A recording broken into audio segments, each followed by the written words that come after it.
Hello out there, and welcome back to our channel Road to ACP. Today we are diving into a very crucial topic of Wi-Fi security. This is a world where we are more connected than ever, and it is vital to ensure that our Wi-Fi networks are secure enough to protect our personal information. In this particular video, I'll explore some of the essential tips to enhance our Wi-Fi security. At the same time, I'll try to explain with a demo that how an attacker can hack into your Wi-Fi, and if it is not protected well.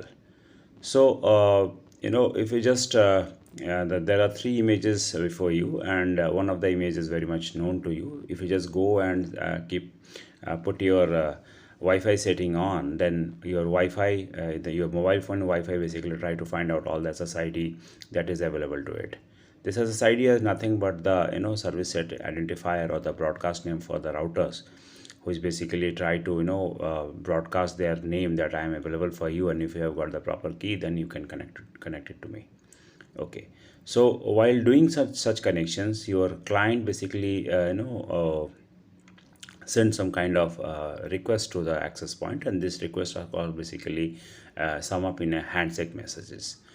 So there are four types of request, basically three types of request in short, I should say. Basically goes from your client to your access point, and these are called the probe request, and followed by then authentication request, and then the association request, followed by, and all these requests are given with a response also, because it's a two-way communication kind of thing. And if after this initial handshake, they basically send an EOPL extensive protocol language, and that is for sharing the Wi-Fi password or the PSK. And if the password is valid enough, then your router basically try to send the initiate that DHCP probe and DHCP discover kind of thing request. And once the DHCP request takes place, router basically provides you the IP addresses for the client. Okay, so that's what we basically see, and all these things happens in the back end of yours, so it cannot be visible with your naked eye that what is happening at the back. So what I have tried to do here, I have just tried to capture one of such Wi-Fi handshake message through my Wireshark after doing some certain settings. That is called you have to put your Wi-Fi card on the monitor mode and stuff all. This kind of thing that I have already covered in one of my video that you can find in my channel, that is regarding the Wi-Fi red teaming, and where I have tried to show that how an attacker can sneak into your mobile phone traffic if we get an access to the Wi-Fi password. But in this video, I'll be trying to show in a different perspective. It will cover that part also. So I think that I'm clear with this brief basics of Wi-Fi connection. Now let us try to understand that these days there are different kind of keys are there, that WPA 2, 3.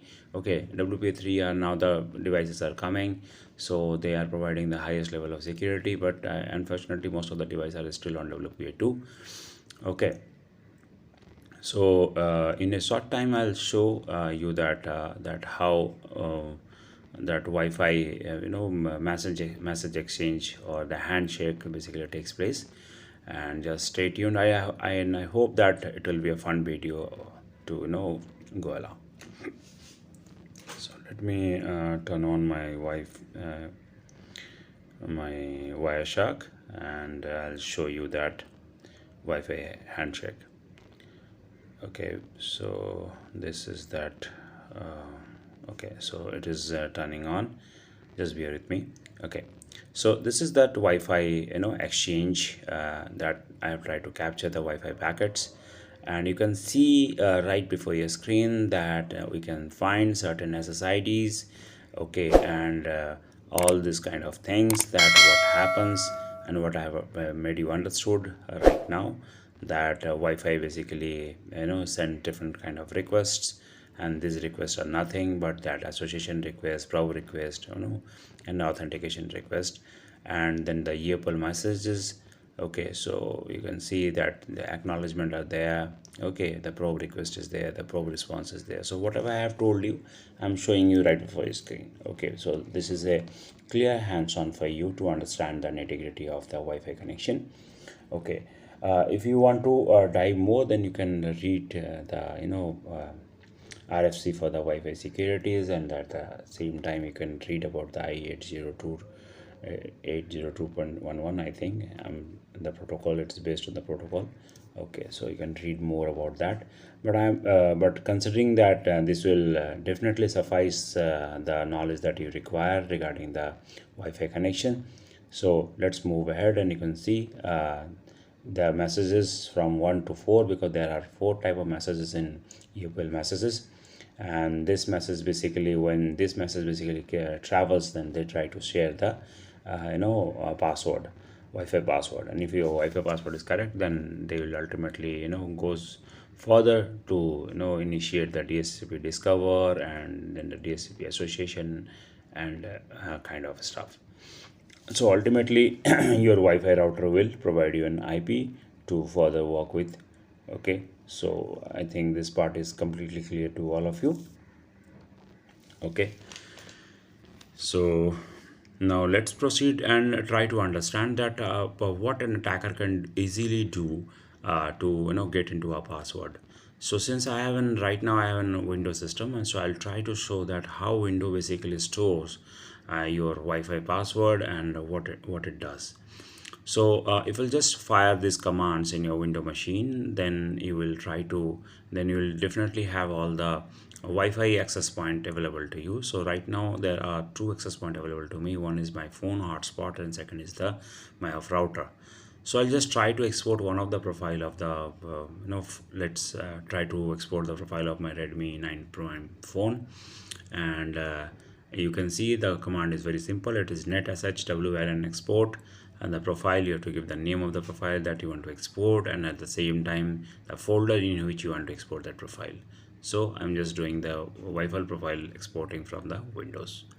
Okay, so I'll show you in a short time. I'll show that how Windows basically manages this profile in his you can go and see through the registries also. You'll find all the profiles are saved there. And Windows definitely use some kind of mechanism to hash the password while storing the things, but at the same time you may discover the password in the clear text if you just write key equal to clear, which I have not done it here, in order to save my password from getting exposed. So after exporting the profile, I'll show you the folder that it has been exported there, and this is my Redmi profile, Redmi 9 Prime profile. And I'll just open this file to make you understand that what is lying inside there. Okay, so sometimes these systems responds very slow while opening such files, so just bear with me. There is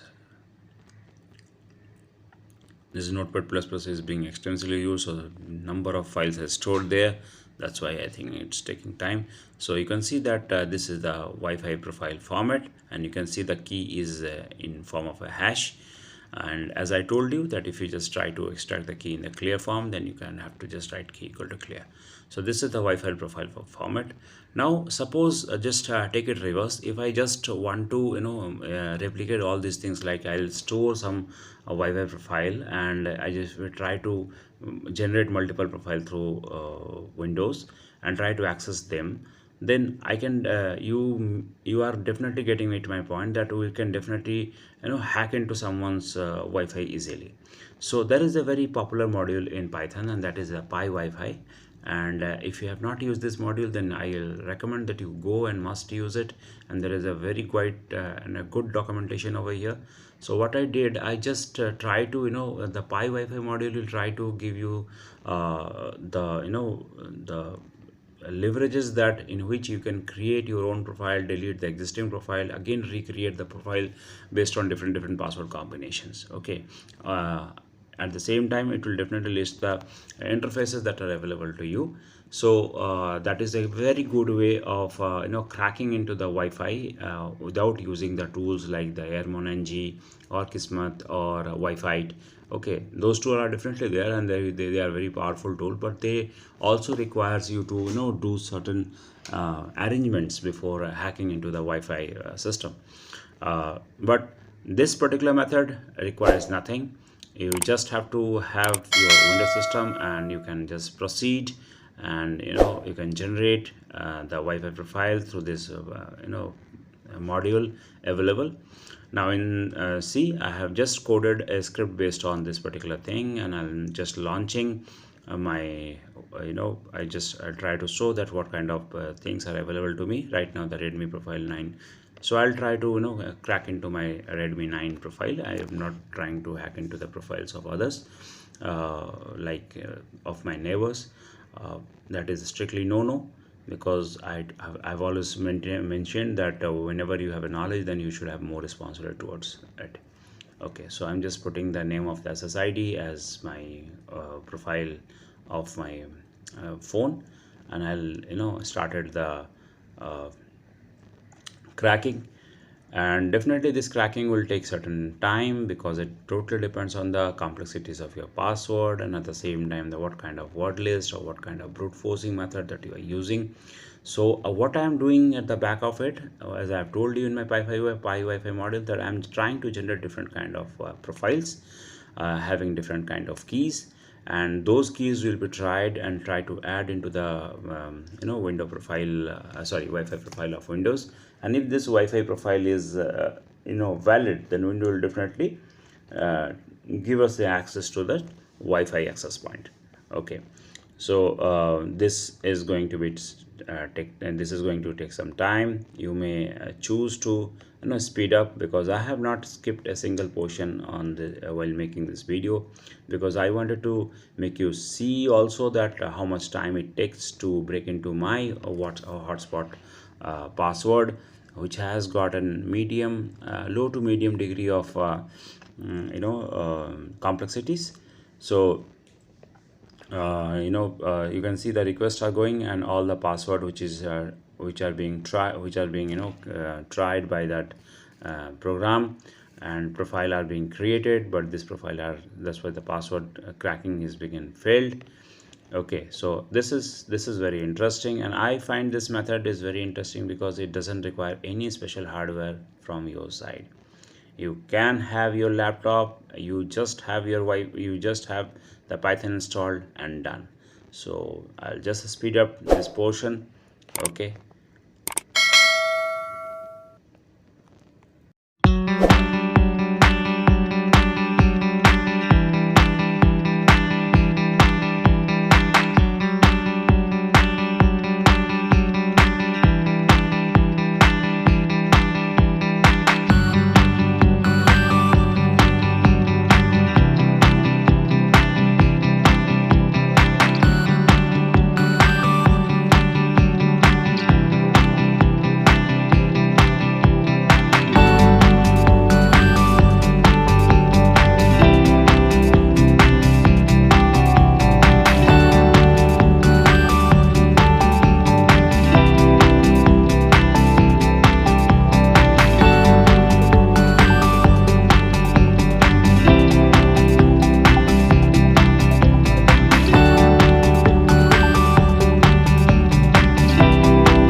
So still the process is going, you can see, and I think we'll get the password in no time. Here is the password, and that's the valid password. Now see, we have cracked into the password of my hotspot phone.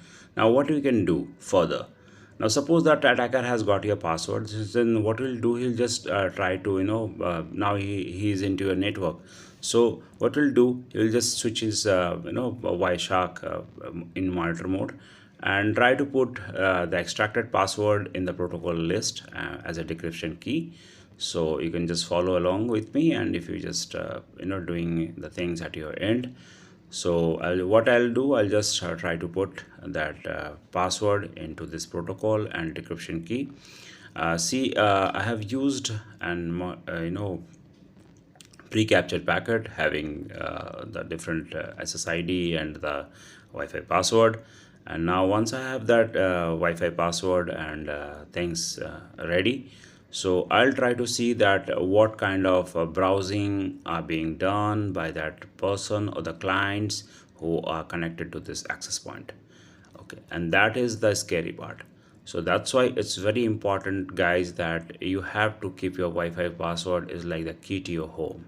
Make it strong and unique. Avoid using easily guessable password or the common phrases, and try to use the password complexities. Include your mix uppercase, lowercase, or whatever mnemonics that you want to use. I'll not recommend the password policy for you right now. So what I'm trying to show it over here, that I'm just trying to filter the, once I have understood that what the password is there, I'll just try to filter that Wi-Fi access point, and I can list out all kind of informations. At the same time, I must say that if you are browsing strictly on SSL, then you are a bit safe. But sometimes some kind of metadata you can leave, or leave your traces, okay, like the DNS request, all these things. So they also can reveal that, yeah, you are browsing through this particular site. And if like encryption definitely plays a big role, but the control that you have on your password is the main essential thing. So you have to give your password a review, that where password are right or not. At the same time, I must say that check your router settings as well. You should not keep any kind of default passwords. Okay, you have to change it. And you can see see, I'll just show you. I'm just putting the HTTP, that what kind of HTTP requests were passed on. So I was you can see the HTTP requests are being visible, and all these HTTP requests definitely are the browsing history of my victim, and that is the scary part. And so that is all about this video. I hope you have enjoyed. And at the same time, before ending this video, I'll definitely use this opportunity to extend my gratitude to all my viewers out there. They are encouraging me. At the same time, definitely there are some complaints, but I have told you that engagements keeps me busy, and I'm definitely trying to improving myself. But till the time I don't have that extra free time, please bear with me, and a sincere apology from my side to all my dedicated viewers out there. At the same time, I have always asked you to send me your comments, so that I definitely promptly reply them, and I'll try to include all the necessary improvement that you needed, or include those topics that you want to see. So with this, you can easily see that a hacker can peep into your traffic. And friends, I hope that you have found this video very interesting, and definitely added some knowledge points to your existing arsenal. I have definitely given my time to create it. So please subscribe, share with your friends.